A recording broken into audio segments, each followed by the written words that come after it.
Alors qu'il faisait partie des humoristes les plus populaires de France, Pierre Palmade a vu son image publique voler en éclats le vendredi 10 février 2023. Ce jour-là, le comédien fut à l'origine d'un terrible accident, qui a eu de très lourdes conséquences.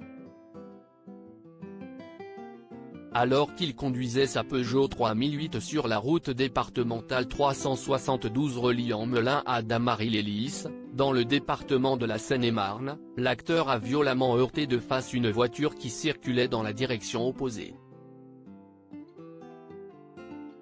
Par la suite, un troisième véhicule est venu s'encastrer dans les deux premières voitures déjà accidentées. Jeudi 25 mai 2023, BFM TV a dévoilé de nouveaux éléments cruciaux qui permettent d'en apprendre davantage sur la façon dont les faits se sont déroulés ce jour-là. Pour rappel, une analyse toxicologique avait démontré que Pierre Palmade conduisait sous l'emprise de la cocaïne au moment de provoquer cet accident. De son côté, l'expertise menée sur la voiture du comédien a révélé que la vitesse à laquelle roulait l'acteur n'était pas en cause. De plus, aucun problème mécanique n'a été relevé sur le véhicule par les experts, selon une source proche du dossier. Ce n'est donc ni à cause de sa vitesse ou de l'état de sa voiture que Pierre Palmade a dévié de sa trajectoire ce jour-là.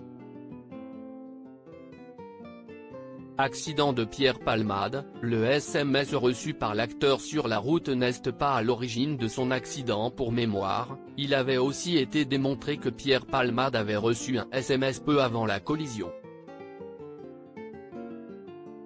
Sam Bouget, l'un des passagers de l'humoriste à ce moment-là, était assis à l'avant du véhicule conduit par l'acteur. Durant son audition par les enquêteurs, il a révélé que Pierre Palmade lui avait demandé de lui lire à haute voix le SMS en question pendant qu'il roulait.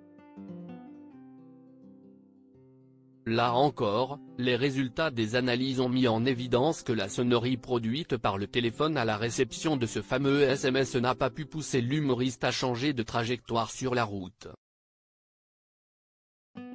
BFM TV précise par ailleurs qu'il s'est déroulé un petit laps de temps entre la réception du texto et l'accident. À propos de l'auteur Clément Machiato, passionné de sport, et plus particulièrement de football, de basketball et de catch, merci Canal+, Koh-Lanta est pour moi le programme incontournable de la télévision française. Par le passé, j'étais également un téléspectateur assidu de la Star Academy sur TF1, mais aussi de la trilogie du samedi sur M6. Aujourd'hui le monde des médias n'a plus aucun secret pour moi. Ou presque. Ces derniers articles. Victor Wembanyama, le prodige du basket français va-t-il encore grandir? Elisabeth II, ce conseil inestimable donné à Sarah Ferguson avant sa mort. Maïté Nabir, millionnaire, ce qu'elle compte faire du jackpot qu'elle va toucher.